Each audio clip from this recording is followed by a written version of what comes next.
Hi guys, welcome back to my channel. It's Lehman. So I'm going to turn you guys just slightly. You really won't get to see me much except for my head. Hi. So what do you guys think? So this is what has happened to him so far. So I'm going to explain to you what I did. I ended up basically covering up all those blue, but I don't want the blue completely covered up. I do want to look kind of like he's got blue underneath his skin. So I kept his blue legs. But yeah, he's on there. Guys, he is solid as a rock.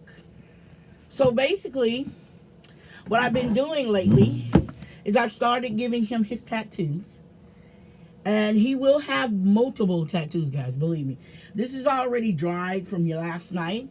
And I ended up having to cut this because this is going to be his body cape. And I'm going to end up putting over top of his body. Even though I have not put on his tail yet, yeah. But I am going to put this over top of his body. And it's like a girther. And it's going underneath his girth. Kind of like a armor for him. And it will go around here as well. But yeah, so he is coming along just fine, as you can see. His coloring has changed. He's cleaner, I can tell you that much. I don't know if I'll put any stripes or scripts on him or any marks. And I'm sorry about the glare, guys. Hold up. But I don't want to close and turn this light off. I'm sorry. But yeah. But other than that, he is doing good. I'm going to open my blinds up because it's rainy today. So I'm going to shut this down. There. Somewhat. There. Okay. So as you can see, he is done. He is completely attached. Now, what's going to happen in the next couple of hours is he's going to get another coat of glue. He's already got his coat of paint, and it's done. So after the second coat of glue, what you want to do is start putting your first coat of paint on. And then after the third coat of glue, which goes on top of the paint, you want to put another coat of glue on. Now, he's had at least 6 coats of glue. And like I said, when it comes down to it, he really won't change until I put the sealant on him, which is my matte sealant, which I'm ready to do very soon. But first, he needs one more coat of paint. And I'm going to go ahead and add that to him so that he can have his final protection. Now, I will not be able to put the gloss on him, the other part of it on him. I do want to put it on full strength when it comes down to him because I want the gloss of the sealant. So I will be spraying him with gloss sealant because unfortunately that's the only one I got. But other than that, he will get a couple of more paints of glue. He will also get a blushing. So I've decided that I'm going to blush his entire body. I'm going to try to make his body kind of a little tan because he's outside most of the time. He does have a kingdom. He does live in a house, in a castle, but he is outside a lot, and he is a fighter character. So as you can see, and I'm really, like I said, guys, I'm really sorry about it. So like I said, when it comes down to it, you're going to use about a whole bottle of this. So he's got one more bottle to go. So I'm going to go ahead and try to find my brush, which I think is in here. That ain't it. That ain't it either. So I'm going to go ahead and start adding his one more layer of Mod Podge. This is his last layer of Mod Podge because I've learned that if you take the sealant that I use and put it underneath on the paint, it doesn't seal as well as I want it to. So you're going to put one more layer of Mod Podge on this. And like I said, guys, when this stuff gets hard, it's hard as a stone. And I mean hard as a stone. So I would not try to slap this thing or hit it because I promise you it will hurt. So I'm going to go back over him one more time with one more protection of glue. But this time I'm going to go over his whole body because he's got paint all over his body that needs to be protected. And then I'm going to put, now this is not This is some of the protection that he has, but the real protection is the gloss, is the other stuff I use, which allows him to, which will allow me to make him waterproof. Because if you put water on this, even after it dries, it literally activates again. So yeah. So this is why I do this. And I want to get everywhere, so he can be completely protected. Oh my God, guys, this smell is hilarious. Luckily, it doesn't hurt anybody. But luckily, I got him, and the reason why he's still in my kitchen is because I want him to stay in there. So where this is drying, I'm going to spend the day repainting his head, getting his head ready for his body. Because once his head is repainted, it might as well just go on to the body, and I don't have to worry about that anymore. So yeah, I'll put that over in the sink. So basically, what I'm doing here is I am placing another layer of Mod Podge on him. One more layer. And this is his last layer. And I like the blue freckles because he looks like he got blue flecks under his skin. I didn't want the glitter, I just wanted the flecks. So yeah. But yeah, he is getting his last coat of Mod Podge. His very last coat. And this Mod Podge is more for protection than anything. It does the last thing that I needed to do is to protect the paint and give him his protection. Like I said, it's going to take all day for this to dry because I don't want to add the sealant on here until later. But other than that, he is ready, guys. Yay. Finally got him done. Took me a day or so to finish him up. Because once you get him on his body, this is what happens to him after that. Now, I haven't did anything to his belly because he was already white when I first started, so I don't have much. And I kept the blue. And don't worry about that blue paint because it's already got Mod Podge on it. So all I really have to do when it comes to him is to make sure this part of the horse is protected. The part that was orked. So as you can see, he has come a long ways from since you seen him yesterday. Because yesterday he was half done. He was getting there, but he wasn't quite finished. But like I said, when it came to doing this, it's like paper massage.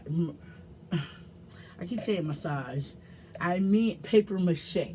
So basically, this is what you can do to something that you don't have epoxy scope to do. Now you can use epoxy scope on this. I will not judge you for using that because epoxy scope is a good little thing. So there we go. Okay, he is ready. And he's got his layer on his legs and everything where the paint is. So I'm going to let him sit till tonight. So where he is sitting and drying. And yeah, you can touch him too, guys. Yeah, it's cool. So where he is sitting and drying and setting up for the rest of the day, I am going to be doing his doll head. So get his head done so I can put his tattoos on and finish him up and come in. And the last thing I'll do is blush him. So that's about all when it comes to him. This is how I make mine. If you got a different way of doing it, please do. I'm not saying you use my method. You can use any one method if you want to use one thing. If you know how to use the right type of tools, you go right ahead. And this is fun to do. This is something that you'll have in your house. And at least he has a mate. I still wish part of me could have got my hands on the articulated leg horse. But unfortunately, every time I find one of those horses, those things are expensive. They're crazy expensive. And I think I seen one. And the cheapest one I've ever seen was $40, guys. $40. And the shipping was stupid. It was like $59 for the stupid shipping. I was like, no. I'm not going to pay $59 for you to ship a horse that cost about $30. That's a lie you're telling yourself. So, and I don't, there's no way I was going to buy a new one and do this with it. No, not cut off his head, because I have a new one and I would never cut her head off. So like I said, when it comes to me, I'm very thrifty. I like to be thrifty. I like to shop where I know I can get something for a good price. And I think this horse right here cost me about, I think he was about $20, $25. And I did notice that this is the one where I don't know who originally owned him, but apparently they didn't, either they didn't like the horse or they just hated the horse, and they decided to set him out front and shoot him full of BB gun holes. And if you, even on his leg right here, you can see the hole, one of the holes. I did not put that hole there. He was actually shot with a BB gun. And there's even a dent on his booty right here on the hip, on his hip, back hip. And you can see what each one of the guns, even in his neck, they were there. So whoever owned this horse before I got him, literally used this horse as a gun, as a freaking target practice. So I bought him. I literally saved him from abuse. So I never did say anything to the people who sold him to me, because it was kind of funny, because they never told me somebody shot at him with a BB gun. But he does have indentions. He has a hole in both the front and the side legs of his body, where the BB gun literally cracked his thing. And I have no idea what the heck they really use. I know some of them was BB gun shots. I know they was, because I remember there was something in the description about that. Said somebody had shot holes in it. I'm like, wow, y'all hated this horse so bad that y'all shot him up. So unfortunately, this poor horsey has went through heck. He finally got a life given back to him, and I absolutely love the fact that he has this history on him. Even though it's a sad, pathetic history, and I'm hoping that nobody is doing this to a real horse, because I'd rather for you to be doing it to this thing and not a real horse. So guys, this will be my last video until I finally reveal him, because he will dry, and once he dries, the next thing that goes down is his protection. I haven't decided if I'm going to paint his body, even though I already know you're not going to be able to see his body. So I'm thinking just leave it like it is. There's old saying, sometimes less is more. And I've already decided to put the cloak on his back. So you won't be able to see anything. You'll just be able to see the horse and the dog. So, but other than that, he is coming out great. And I'm going to go ahead and do a little blushing on him. I want to get a little bit of his muscle definition definitely in there. So, yeah. So I'm going to have a little fun with him for the next couple of days. And he will not seriously be ready until this Friday coming up. So he's going to be worked on throughout the week. So right now he's just sitting here. And I cannot wait to reconnect his head, guys, because I absolutely want to see what he looks like once I'm done with him. But other than that, he is ready to go. His mate is waiting patiently for him. And she's over there on my floor like, come on, where is my husband? I'm like, honey, you just got to give him time. He'll be ready in a minute. So I'm having too much fun with this thing. And so, guys, when the next video come out, guys, he will be done. So you guys have seen my mini techniques. And like I said, if you want to use these techniques, you can. If you want to use someone else's techniques, you can. It's up to you what you do. This is your creation. This is my creation. Whatever you do with your painting and creation is up to you. Don't let anybody else tell you any different. Okay, guys, it's getting late and I'm getting tired and hungry because I haven't eaten breakfast yet. So it's time for me to eat breakfast. So I'm going to say peace out. Love you. And I will see you guys in the next video. Peace, guys.